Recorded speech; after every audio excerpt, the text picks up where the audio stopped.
For Nigerian investors who are still struggling to get their inventions up and running, the federal government is asking them to avail themselves of the platform to do so by identifying with the National Systems Innovation.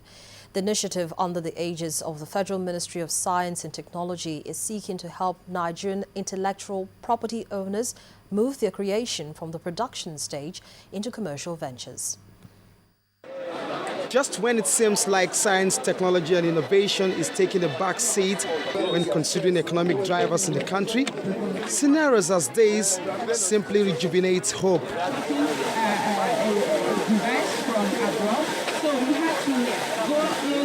These array of Nigerian solutions have been convened at the instance of the Ministry of Science and Technology. Because there are many missing links, we have literally, over the last 30, 40 years, perfected the art of working in silos. We don't like to partner. We don't synergize. And anybody who does not synergize and partner will not become stronger.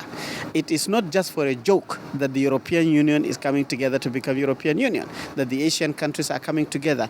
It's because they want to be stronger.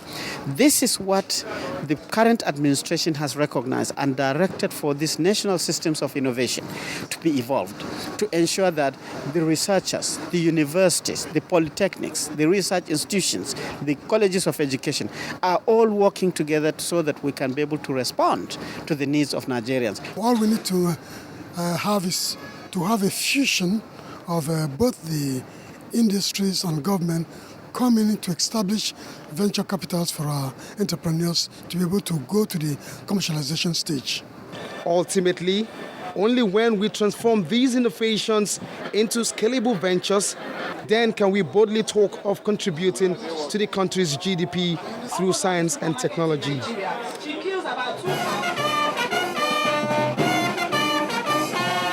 Elsewhere, more Nigerians are getting ready to swell the capacity requirement for local content. Before now, they would rather be found in the creeks of the Delta as militants, but today, that has changed. These ex-militants have been trained and certified to be divers.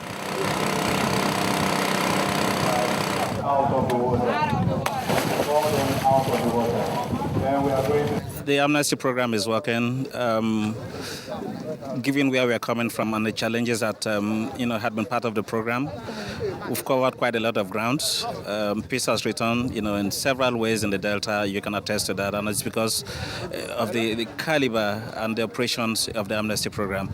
And I think that building local capacity, especially in terms of what we've even come here to do, building local capacity, creating alternative livelihood options, for people, especially for the youths, is one way to go. The program, in conjunction with the Nigerian Navy, saw the redeployment of training at its international best, including the use of these equipment, wet bell, the first in Africa, and underwater welding. The oil industry cannot necessarily function without divers, because most of the things they do are underwaters, mostly the offshore oil fields. Most of the operations are underwaters. They need divers to go under there and open valves sometimes, check their manifolds, and do some other thing, maintenance of the manifold underwater. All those things are done by divers. And before now, most of these things are done by divers from outside the country, foreign divers. We're also begging the federal government at this point now. Ours is to train, which we have done. Haven't trained now. These guys need some level of exposure, like a form of IT, industrial attachments form of, so that they can learn what it takes to work in the larger diving industry, diving environment. We've really learned more than just diving and going to the seabed or working there. We actually did welding, how to weld underwater, salvaging, rigging, even tried the bell, which I think we are the first set of people using that in Nigeria as in training. In the last 30 months, the Nigerian content law has been responsible for over 30,000 new jobs. These new divers, 60 of them, will just hope that that law will speak for them with a ripple effect of courting capital flight in search of expatriates.